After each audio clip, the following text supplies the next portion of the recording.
આ મંદિરનો ઇતિહાસ અહીં સારણનો નેહ હતો અને બહુ પુરાતની આ શિવલિંગ છે અને કોઈ હોનારતને કારણે બધું જટણસો પટણ થયું અને સારણના દીકરી તણાતા તણાતા અહીં ધરોસે ત્યાં પડ્યા અને એમાંથી બારા નીકળે એનું નામ હતું પીઠડાઈ. એણે જોયું કે હવે નો જીવાય, એ અહીં જીવતા હમણાં એ હાલ હજી છે એનો ધરો અહીંયા. એટલે વર્ષો પહેલાનું આ ટીંબો ટૂંકમાં. હા, ટીંબો જૂનો ઉપર ચારણોના ગઢવીઓના નેહડા અને ત્યારે આ ઘટના બનેલી કે ચારણના આઈમાં દીકરી જે નાના ઉંમરના છે એટલે પાણીમાં તણાણા, એના નામ ઉપરથી આ પીઠવડી ગામ પીઠડાઈના નામ ઉપરથી પીઠવડી નામ પડ્યું. હર હર મહાદેવ. દર્શક મિત્રો, રણધીર વિછિયા ઓફિશિયલ યુટ્યુબ ચેનલમાં આપનું હાર્દિક સ્વાગત છે. અમારા ક્રમ મુજબ આજે આપની સમક્ષ ઘર બેઠા આપને દર્શન કરાવવા માટે થઈ અને પવિત્ર શ્રાવણ માસમાં મહિમા મહાદેવનો આ નામનો કાર્યક્રમ લઈને આપની સમક્ષ હાજર થયા છીએ. ત્યારે આપણી આજુબાજુના કોઈ એવા પૌરાણિક ભગવાન શિવના મંદિરો હોય, દુર્લભ કહી શકાય એવા ભગવાન ભોળિયાનાથના દર્શન માટે થઈ અને આપ ઘર બેઠા ભગવાન ભોળિયાનાથના દર્શન કરી શકો એટલા માટે થઈ અને મહિમા મહાદેવનું આ સિરીઝમાં આપનું સ્વાગત છે. આપણી આસપાસ ઘણા બધા એવા મંદિરો છે કે જ્યાં આપણે પહોંચી શકતા નથી કે જોયા પણ ન હોય તો આપણી આજુબાજુમાં જ પણ આપણે એમના દર્શન ના કર્યા હોય. ત્યારે આજે સાવરકુંડલાની બાજુમાં પીઠવડી ગામ ને પીઠવડી ગામથી 1-2 કિલોમીટર અંદર દેવીધાર નામનું પવિત્ર અને પાવન સ્થળ આવેલું છે. નાની એવી ટેકરી ઉપર ધારેશ્વર મહાદેવનું મંદિર, ત્યાં અડાબીડ નીલકંઠ ભગવાન ભોળિયોનાથ બિરાજમાન છે. આપ જોઈ શકો છો ધારેશ્વર મહાદેવનું આ પવિત્ર અને પાવન મંદિર. પવિત્ર શ્રાવણ માસમાં ત્યાં જઈએ એટલે આપણને એક ખૂબ જ ઉર્જાવાન અને શાંતિનો અનુભવ થાય. આવું ખૂબ જ પ્રકૃતિની ગોદમાં લીલી વંદરાઈની વચ્ચે ધારેશ્વર મહાદેવનું મંદિર આવ્યું છે.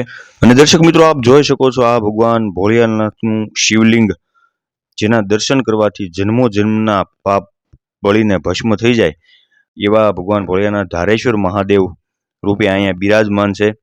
અને ઘણી બધી વાતો છે, ઐતિહાસિક વાતો છે.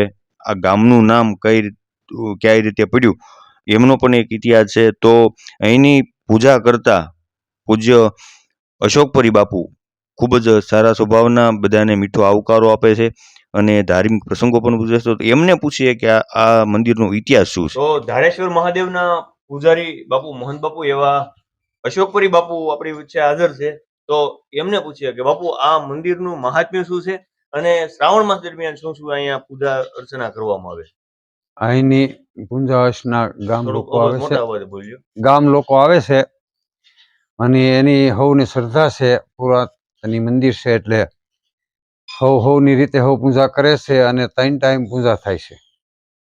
અને આ મંદિરનો ઇતિહાસ શું છે એ છે જણાવજો. આ મંદિરનો ઇતિહાસ અહીં સારણનો નેહ હતો અને બહુ પુરાતની આ શિવલિંગ છે. અને આ શિવલિંગ જ્યારે શિવાલય બનાવ્યું ત્યારે શિવલિંગ નર્મદાનું બાણ પધરાવાનું હતું, પણ શિવલિંગ ઉખડ્યું નથી. આનું મહત્વ એ છે મોટું. સંતો મથીને થાકી ગયા પછી એમને જ રવા દીધું છે અને એનું એ મંદિર ઉપર શિવાલય બનાવી લીધું છે. પછી એને કોઈ હોનારતને કારણે બધું જટણસો પટણ થયું અને સારણના દીકરી તણાતા તણાતા અહીં ધરોસે ત્યાં પડ્યા અને એમાંથી બારા નીકળે એનું નામ હતું પીઠડાઈ. એણે જોયું કે હવે નો જીવાય, એ અહીં જીવતા હમણાં એ હાલ હજી છે એનો ધરો અહીંયા. અને પછી આ કન્યા રાશિનું ગામ એ પીઠવડી ન્યા ગામ વસ્યું અહીંથી નામ ઉપરથી પીઠવડી. અને અહીંયા જે નેહ હતો ત્યારે ગામ નહોતું, ત્યારે આ મહાદેવ અને નેહ અને હોનારત પછી આમાં પીઠળ. એટલે વર્ષો પહેલાનું આ ટીંબો ટૂંકમાં. હા, ટીંબો જૂનો. ઉપર ચારણોના ગઢવીઓના નેહડા અને ત્યારે આ ઘટના બનેલી કે ચારણના આઈમાં દીકરી જે નાના ઉંમરના છે એટલે પાણીમાં તણાણા, એના નામ ઉપરથી આ પીઠવડી ગામ પીઠડાઈના નામ ઉપરથી પીઠવડી નામ પડ્યું.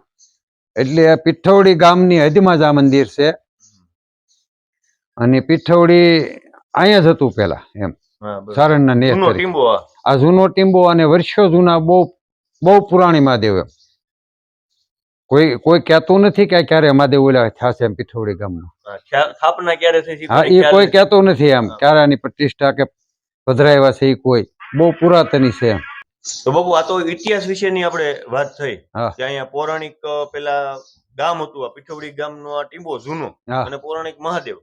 પણ અત્યારે આ શ્રાવણ માસ હાલે છે અથવા તો કોઈ એવા ધાર્મિક પ્રસંગો ઉજવાતા હોય હા તો આ આજુબાજુના ગામડાનો સપોર્ટ આ મંદિર તરફ કેવો છે?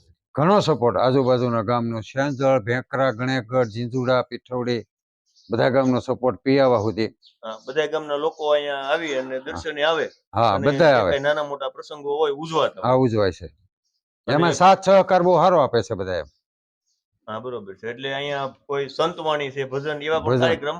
થાય છે કોઈ યજ્ઞ છે હા કોઈ પણ શિવના કાર્ય હોય એ થાય છે અહીંયા એમ ત્યારે બધા ગામનો આપણને સપોર્ટ સારો મળે છે એમ. તો ખૂબ સરસ બાપુ. આજે રણધીર વિછિયા ઓફિશિયલ યુટ્યુબ ચેનલમાં મહિમા મહાદેવનો આ નામનો કાર્યક્રમ અને એમાં એ થકી આજે આપણે ધારેશ્વર મહાદેવ પીઠવડી ગામના આંગણે ભગવાન ભોળિયોનાથ બિરાજમાન છે ત્યાં આવ્યા અને દાદાના દર્શન કર્યા. અને આપ પણ જો અમારો વિડીયો આ સારો લાગ્યો હોય તો બીજાને પણ તમે મોકલી શકો અને એમને પણ ઘરે બેઠા દર્શન કરાવી શકો. કારણ કે પવિત્ર અને પાવન એવો શ્રાવણ માસ ભગવાન ભોળિયાનાથનો હાલતો હોય ત્યારે આપણે પણ આમાં નિમિત્ત માત્ર બનીએ અને બધાને દર્શન કરાવી અને પુણ્ય કમાઈએ. હર હર મહાદેવ. હર હર મહાદેવ. તો મિત્રો, પૂજારી બાપુના મુખેથી આપણે મંદિરનો ઇતિહાસ સાંભળ્યો અને આ પાવનકારી શિવલિંગના દર્શન કર્યા. ત્યારબાદ પીઠવડી ગામનું નામ કઈ રીતે પડ્યું અને એક આખી વાત ઇતિહાસ સાથે જોડાયેલી છે એમની પણ વાત આપણે પૂજારી બાપુના મુખેથી સાંભળી. ત્યારબાદ ત્યાંના પૂજારી બાપુ અશોકપુરી બાપુ અમને એ મંદિરની બાજુમાં જ આવેલો માલધારીનો નેહ કે જ્યાં માલઢોર ગાય માતાઓ એમની ચાકરી કરવામાં આવે છે, એમને રાખવામાં આવે છે, ત્યાં એ નેહડે અમને લઈ ગયા અને નેહના માલધારી લોકો દ્વારા અમારું ખૂબ જ મહેમાનગતિ કરવામાં આવી, સ્વાગત કરવામાં આવ્યું અને મહેમાનોને માન દલ ભરીને દીધા. નહીં તો મેળી નહીં પણ મહાણી તો સાચું ઓરોટીઓ ભણે એ કહેવતને સાર્થક કરતું અમે આજે નજરે જોયું. કારણ કે ગામડાના લોકો, નેહડાના લોકો એનો એવો એટલો બધો પ્રેમ ભાવ હોય છે કે કદાચ એવો મોટા બંગલામાં જઈએ તો એવો આવકારો ન મળે અને સગવડતા ભલે કદાચ હોય, લાખો કરોડો રૂપિયા હોય, પણ એ જે આજે અમે આ જોયું તો એની મોજ કાંઈક અનેરી હતી, એમનો આનંદ કાંઈક અનેરો હતો. એમના દ્વારા મહેમાનગતિ કરવામાં આવી, ચા પાણી અને ત્યાંનું રહેણી કહેણી કઈ રીતની છે એ નજરે જોયું.